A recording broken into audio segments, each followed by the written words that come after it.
and we can take our seats. Thank you.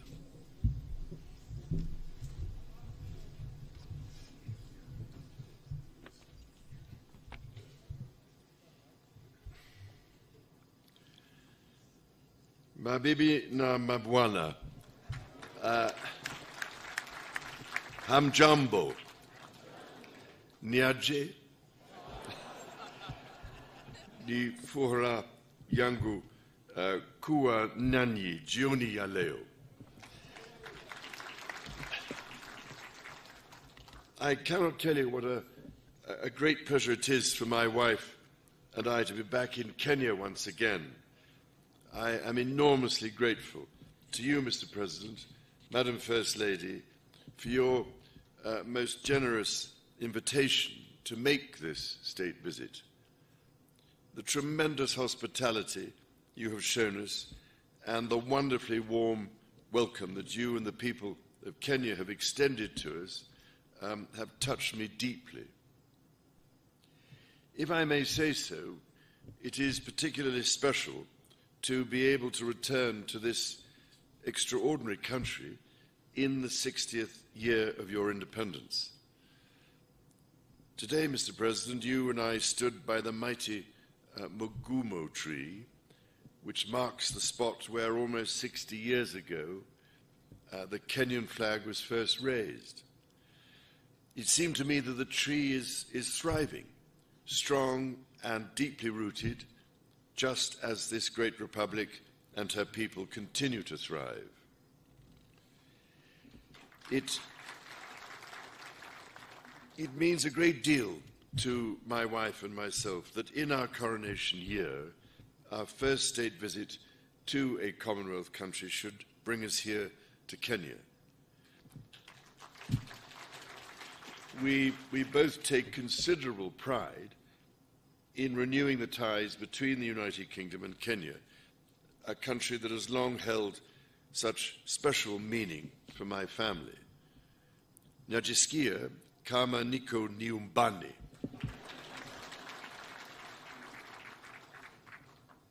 Now, it is well known, I think, that my dear mother, the late Queen, had a particular affection for Kenya and the Kenyan people. She arrived here in 1952 a princess, but left as queen. It is extremely moving to read her diary from that visit, in which she wrote that she did not want to miss a moment of Kenya's extraordinary landscapes. I really cannot thank you enough for the support Kenya gave her through that difficult time. 10 years later, my father, the late Duke of Edinburgh, attended the celebrations of Kenya's independence. To mark the occasion, Her late Majesty wrote to President Jomo Kenyatta to convey her sincere hope that with God's guidance, Kenya would prosper and that her people would have peace and contentment in full measure. Nearly 50 years later, it was here, in sight of Mount Kenya, that my son, the Prince of Wales, proposed to his wife, now my beloved daughter-in-law. For my part, I recall, as if it were yesterday, my first visit to Kenya in 1971 with my sister, the Princess Royal. It is fair to say, somewhat younger then, and I can well remember the meeting I had with President Jomo Kenyatta, a towering statesman who inspired such great admiration, affection, and respect. On subsequent visits here, I was most fortunate to be able to spend some time with Kenyan conservationists, from whose profound knowledge of their environment I learned so much. Among them was the late great environmentalist and Nobel Prize winner, Wangari Maathai, someone whom I greatly admired and loved. And I'm very much looking forward to spending a little time with her daughter this week and to planting a tree in her mother's memory.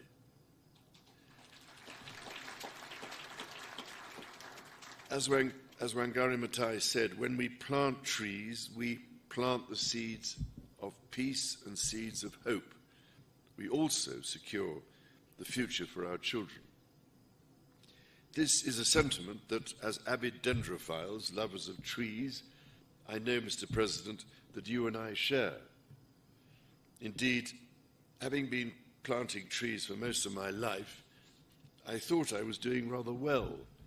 But your ambition to plant 15 billion trees makes me look rather more critically at my own efforts.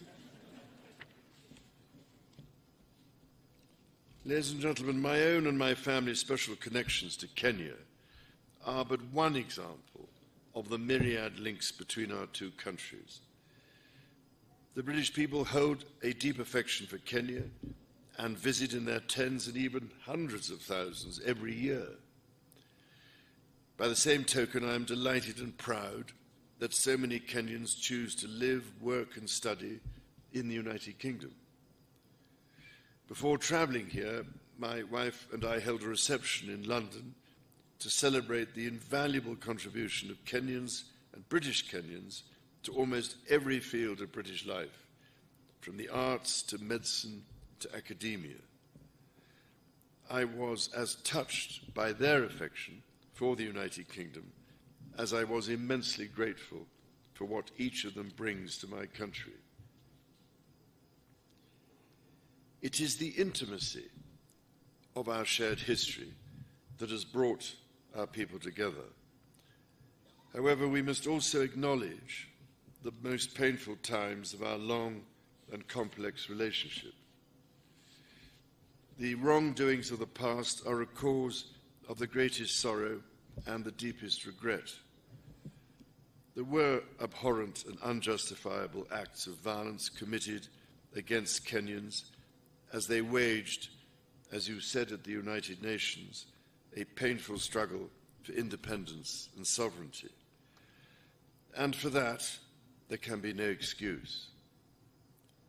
In coming back to Kenya, it matters greatly to me that I should deepen my own understanding of these wrongs, and that I meet some of those whose lives and communities were so grievously affected.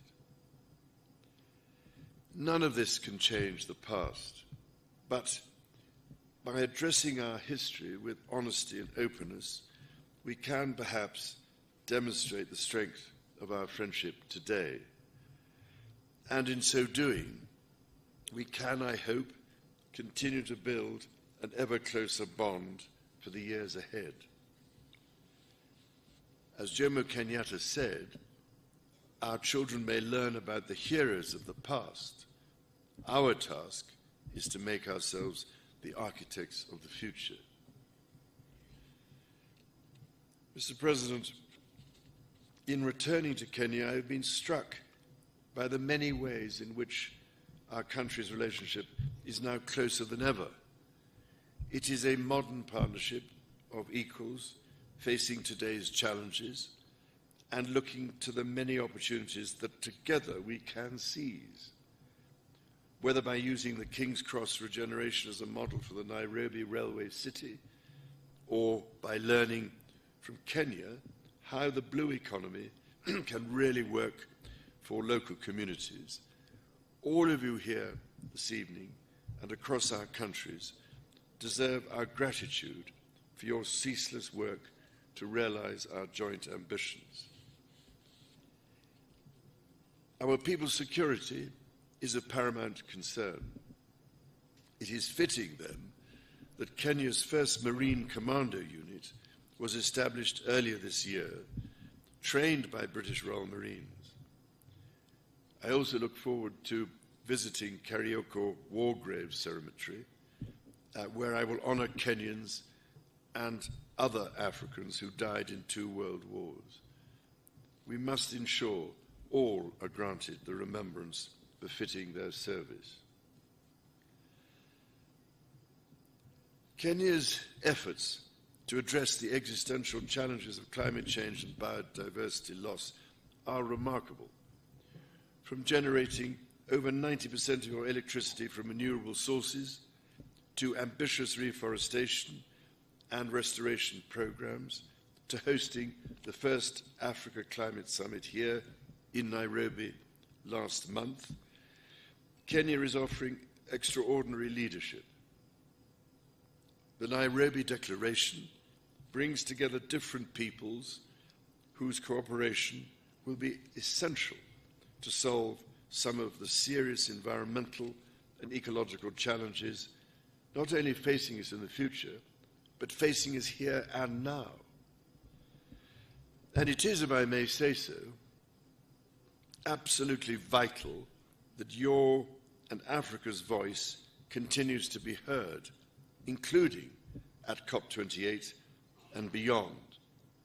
Because, Mr. President, there is much we could all learn from Kenya's example, so that the natural world we treasure, and which ultimately is our only sustainer, can be preserved and, above all, greatly enhanced and restored for the benefit of our grandchildren and the generations that follow them.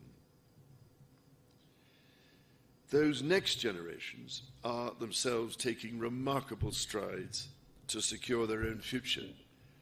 I've long believed in the extraordinary potential of our young people and left my meeting with young Kenyan entrepreneurs today inspired by their accomplishments. It gives me great pride, therefore, that the Prince's Trust, which I established very nearly 50 years ago to support young people, is now operating in Kenya, and that in 2021, Ekalali Susan from Turkana County became the first Kenyan winner of the Trust's Global Award for her entrepreneurial efforts to help lift her family out of poverty. Mr. President, ladies and gentlemen, my mother, Her late Majesty, cared deeply that Kenya chose to be a member of the Commonwealth and was always grateful that Kenya has played an essential role in this family of nations to which she devoted so much of her life. On this, my first state visit to a Commonwealth country, I wish to reaffirm my own pledge to support the Commonwealth's bold vision for action and the values upon which it rests. That 1/3 of the world's population, united by peace, justice, tolerance, and mutual respect, should commit to protecting our environment and the most vulnerable in our societies. To this endeavor, Kenya makes a profound difference. It is here in Nairobi, for instance, that Kenya hosts the only United Nations headquarters in the Commonwealth, indeed in Africa and the Southern Hemisphere. In this, as in so much else, Kenya is helping to shape our world and forge our future. The extraordinary ingenuity of the Kenyan people fuels these endeavors. Your environmentalists and your entrepreneurs, your religious leaders, artists, scholars, soldiers and athletes, your elders and your youth. And so, Mr. President, if I may, I would like to propose a toast to you and to the people of Kenya. It is upon the enduring connection between our people that our partnership rests. It is on their enterprise, imagination, and fortitude that our common hopes depend. Together we are stronger, together our future is more secure, and together, as your national anthem says, may we dwell in unity, peace, and liberty. Umoja ni nguvu.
We may now take our seats.